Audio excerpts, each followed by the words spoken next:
бабина супа с зелев сок. Първо се нарезва един стрък лук. Прас, не круми, прас лук.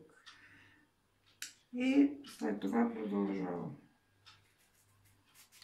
Една паница сок, една паница вода. Бистра вода от чешмата и една паница зелев сок. Сипвам от тенджерата.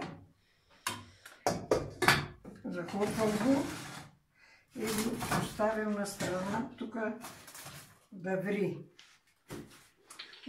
Тук сипвам няколко, чакайте ми сега колко, една, две, три, четири, 5 лъжици олио.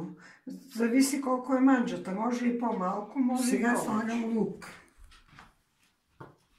Чакай да го разсипем по земята.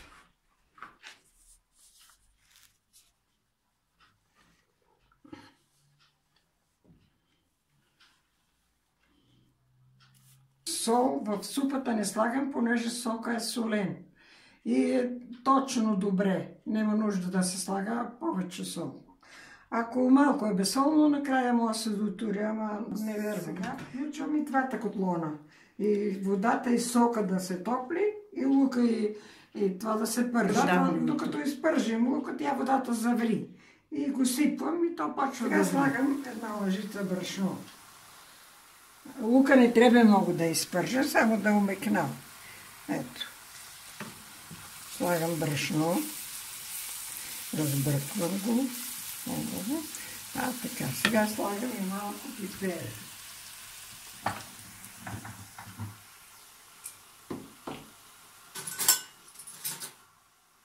Ето.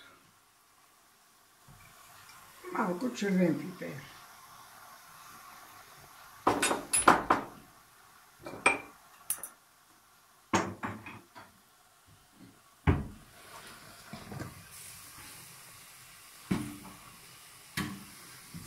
Разбърквам го и го сипвам при сока и водата от тенджерата.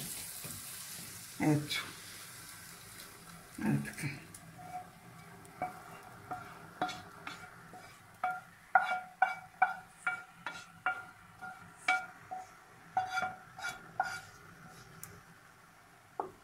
Сега взимам една стиска фиде и слагам вътре. Още малко. Ето. Ври 15 минути. Трябва да ври с фидето още 15 минути. Сега почвам да го застройвам с едно яйце. Разбила съм яйцето и сипвам по-малко. Така. И бъркам. Ето, сипвам, бъркам. Сипвам, бъркам, сипвам.